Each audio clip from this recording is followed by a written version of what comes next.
yàlla bi ñu mayee ñu fekkee ci bés bi ak jàmm ak te tal ko di ñaanal ñi nga xam ne bëggoon nañ teew ci bés bi te teewuñu fi di ko sant it ndax classe bi ma jàkkaarloo classe bi moom foofu laa dalee école waaye donc fii laa dëkk fii laa bokk fii laa juddoo fii laa màggee classe bi laa dalee école ñëwaat fii ay at ci ginnaaw di taxaw Sénégal sama jàngalekat yi lu ñu yéene woon muy ñu taxaw ñun ñu liggéeyal Sénégal jàpp naa ni ñu ngi ci bés bi nag bés bu am solo la mooy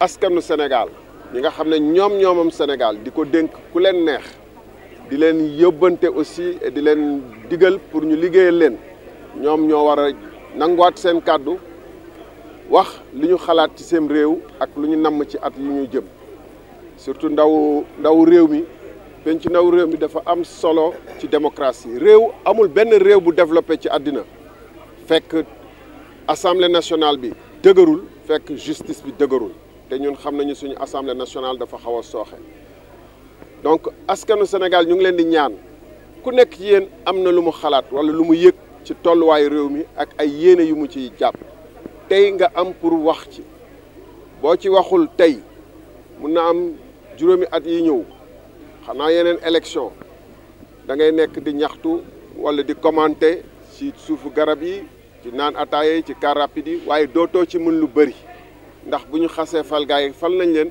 gën gaa bëri lu leen neex la ñuy doxal donc tey ngeen am pour wax te seen kàddu gi day compter dinañ ko lim dénk ñi ngeen gën a wóolu seen i mbébét ak seen i kàddu pour ñu kii donc dañu war a génn en masse wane ni que suñu réew soxal nañu ñun campagne nañu ay ñetti ayu bés wala loolu taxaw nañu yàgg sonn coono googu war na leen jaral même benn. loolu laay wax ni taux de participation warul faible buñ la delloo kàddu ci li nga xam ne da nga ko moom bu doon sa kër sax wala sa ASC wala seen tontine di ngeen jóg taxaw xool xaalis bi nu mu demee bu doon tontine la gars yi dañ génn xool lim xaalis bi nu mu demee lii moo ëpp tontine parce que mooy suñu tontinu ëllëg tey suñu tontinu doom suñu tontinuy sët suñu ëllëg suñu ñuy dem ci mbëkk meeg yooyu yëpp tey jii la ñu war a am lu ñu ciy wax donc bu ñu raté occasion bi parce que yeneen at yi commentaire rek lañ ci mën duñ ci mën.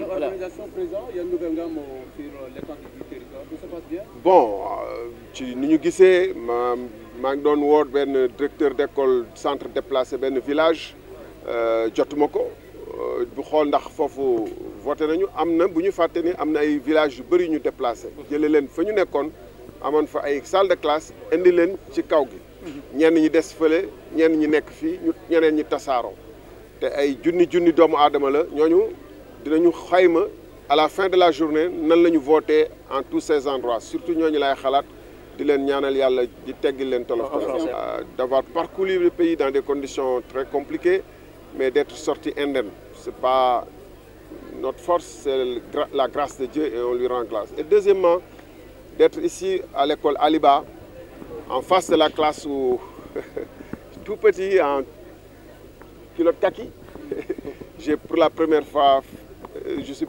fois rentré dans une salle de classe et je crois que l'espoir et ce que voulaient nos maîtres et cette génération d'éducateurs qui ont voulu porter les cadres sénégalais, ils ont en partie réussi, mais ils voulaient un Sénégal prospère et développé. Et aujourd'hui, à tout le moins, le Sénégal est une démocratie vivante.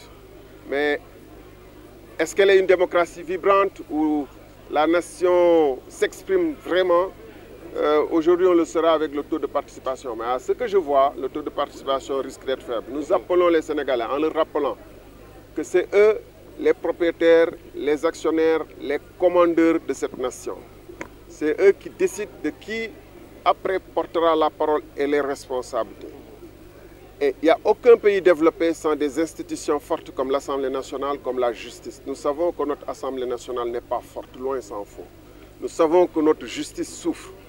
Pour apporter ces réformes, ce n'est pas l'exécutif seulement. Il faut un législatif fort, divers, puissant, qui puisse prendre en charge certaines préoccupations.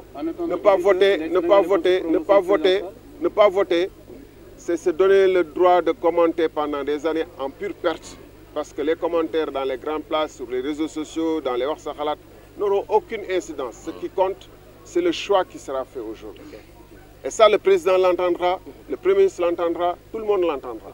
Alors sortez et votez, parce que c'est votre pays. Voilà, merci beaucoup. Quelles sont les nouvelles? Bon, pour l'essentiel, il n'y a pas beaucoup de quoi. C'est assez salutaire. Maintenant, j'ai essayé de me mettre en relation avec les gens dans des villages déplacés depuis Tamba, Bakel jusqu'à Kanel, Matam, Podor.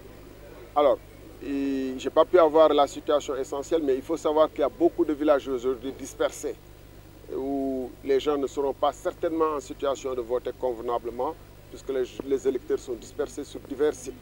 On verra bien, à la fin de la journée, on en fera l'évaluation et on verra ce qui a pu se passer. Le moral est bon, tu as le central. Absolument. Bon, je crois que nous avons fait ce qu'on avait à faire. Nous avons fait une des plus belles campagnes. Oui. Et là, les Sénégalais le savent.